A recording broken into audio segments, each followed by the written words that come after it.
Yes, ready, start.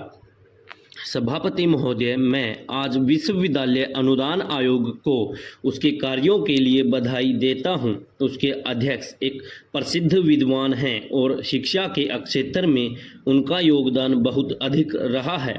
अनुदान आयोग के जो मंत्री हैं, उन्होंने विश्वविद्यालय अनुदान आयोग के माध्यम से शिक्षा की बहुत सेवा की है। मुझे वहीं के कार्यकर्ताओं से कहना है कि क्षेत्रों में विश्वविद्यालय अनुदान आयोग के काम को बड़ा कलंक लग रहा है और वह है पक्षपात का कलंक। ऐसा पता चला है कि यहाँ के कुछ कार्यकर्ता विश्वविद्यालय में परीक्षक होते हैं और कहा यह है कि ये उन विश्वविद्यालयों का या उन कॉलेजों का अधिक पक्षपात करता है जहाँ वे परीक्षक होते हैं। मैं समझता हूँ कि ऐसी बात नहीं होगी, किंतु यदि ऐसा होता है तो उन्हें परीक्षक का पद स्वीकार नहीं करना चाहिए ताकि उनके ऊपर कोई पक्षपात करने का आरोप न लग सके। मंत्री महोदय, इसके बारे में पता कर लें कि वे परीक्षक होते हैं या नहीं। यदि होते हैं तो मेरा यह निवेदन है कि अनुदान आयोग के लोगों को परीक्षक नहीं होना चाहिए। विश्वविद्यालय अनुदान आयोग ने बहुत दिनों तक शिक्षा की बहुत सेवा की है और ज्ञान और विज्ञान के क्षेत्र में बहुत ही अधिक शोध के कार्य करवाए हैं। उसमें से बहुत से कार्य प्रशंसनीय रहे हैं, किंतु विश्वविद्यालयों में ऊपर गए तो ऐसा लगता है कि उनके प्रकाशन की कोई अच्छी व्यवस्था नहीं है। आवश्यकता इस बात की है कि ज्ञान और विज्ञान के क्षेत्र में भी विश्वविद्यालय अनुदान आयोग का सहयोग लिया जाए। सभी विश्वविद्यालयों में प्रकाशन की बहुत अच्छी व्यवस्था होनी चाहिए। शोध के संबंध में कहना है कि जहाँ तक शोध का प्रश्न है, शोध का स्तर बराबर गिर रहा है और अब तो शोध का विषय भी नहीं मिल रहा है। कभी कभी तो ऐसा देखने में आया है कि हिंदी में एक ही विषय पर एक ही दृष्टिकोण से बिल्कुल समान स्तर का शोध होता है जो विद्यार्थियों के लिए बिल्कुल उपयोगी नहीं होता। अतः मंत्री महोदय से मेरा निवेदन यह है कि इस बात का विशेष ध्यान रखा जाए, तभी शिक्षा की उन्नति हो सकेगी। उपाध्यक्ष महोदय, मैं अपने मित्र से उनकी कठिनाई में सहानुभूति रखता हूं। माननीय मंत्री जी द्वारा अपने आप को कानूनी स्थिति तक सीमित रखते हुए इस तरह का उत्तर देना उचित दिखाई नहीं देता है। यदि कोई ऐसा कानून है जो उन्हें कार्रवाई करने की अनुमति नहीं देता है तो उन्हें आगे आकर यह कहना चाहिए कि इस समस्या से निपटने के लिए सरकार को नैतिक शक्ति की आवश्यकता है। मैं अनुभव करता हूं कि उनकी स्वयं की स्थिति अच्छी नहीं है। ऐसा प्रतीत होता है कि सरकार इस मामले में कुछ भी करने में असमर्थ है। मेरे मित्र ने कॉलेजों की लंबी सूची में पढ़कर सुनाया और कर्मचारियों की कमी की तरफ इशारा किया। क्या यह स्थिति यह कॉलेजों को प्राप्त राशि की कमी के कारण नहीं है कि वे इन कॉलेजों के प्रबंध के लिए आवश्यक संख्या में अध्यापकों तथा अन्य कर्मचारियों की नियुक्ति करने में असमर्थ हैं?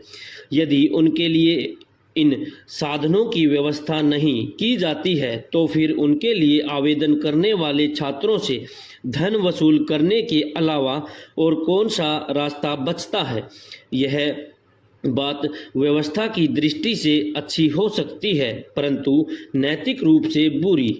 लेकिन स्थिति यह है कि ऐसे छात्र हैं जो धन खर्च करना चाहते हैं और खर्च भी करते हैं।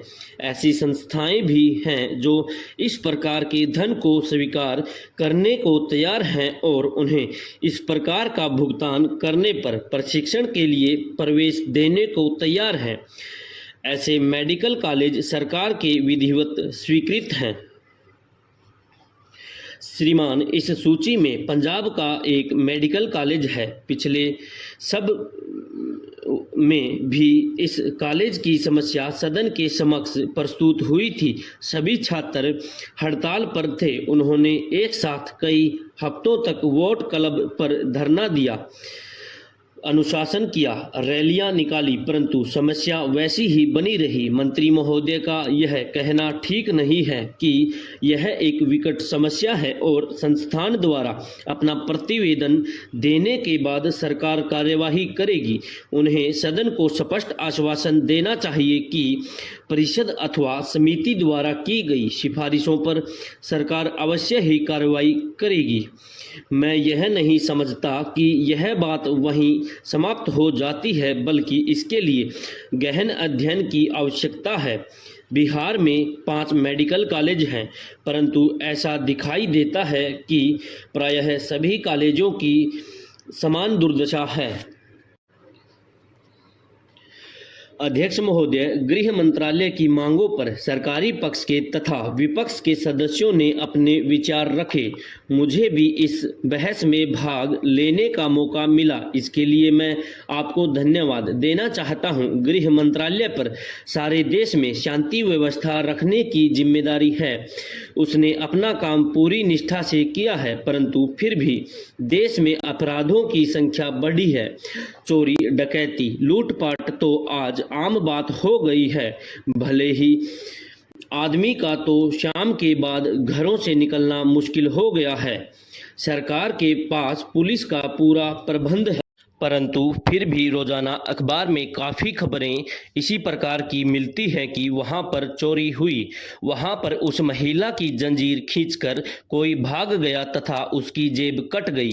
पुलिस इन्हें पकड़ने की पूरी कोशिश कर रही है, चारों तरफ नाकेबंदी कर दी गई है, परंतु वे अपना काम बड़ी होशियारी से सबके सामने करके चले जाते हैं और पुलिस उन्हें पकड़ने में कामयाब नहीं हो पाती है। सरकार को इस बारे में कुछ करना चाहिए। अगर पुलिस की संख्या कम है तो उसे बढ़ाना चाहिए। अब मैं आपका तथा सदन का ध्यान गृह मंत्रालय की हिंदी यानी राजभाषा नीति के बारे में दिलाना चाहता हूं। देश को आज़ाद हुए 37 वर्ष हो गए, परंतु हिंदी के संबंध में हम आज भी आज़ादी के पहले की स्थिति में ही हैं। हम हर वर्ष हिंदी दिवस 14 सितंबर को बड़ी धूमधाम से मनाते हैं तथा प्रतिज्ञा करते हैं कि हम अपना सारा काम हिंदी में करेंगे, परंतु वह प्रतिज्ञा वहीं तक सीमित रहती है। दफ्तर में आकर लोग उसे भूल जाते हैं। मैं सरकार से पूछना चाहता हूं कि ऐसा क्यों है। सरकार के पास साधन हैं, दफ्तरों में हिंदी की मशीनें खरीदी गई हैं, वे बेकार पड़ी हैं। मैं एक कार्यालय में गया, मैंने वहां पूछा आपके यहाँ कितनी हिंदी की मशीनें हैं और ये कहाँ हैं। जब मैंने हिंदी की मशीनें देखनी चाही तो उन्होंने कहा कि वे तो स्टोर में पड़ी है, कोई उन पर काम ही नहीं करता। सरकार ने हिंदी सिखाने तथा हिंदी टाइप और आशुलिपि सिखाने का समुचित प्रबंध किया हुआ है, परंतु हिंदी में काम न करने के कारण कर्मचारी जो सीखते हैं वे कुछ समय बाद भूल जाते हैं। उन्हें अधिक प्रोत्साहन देना चाहिए। विराम समाप्त।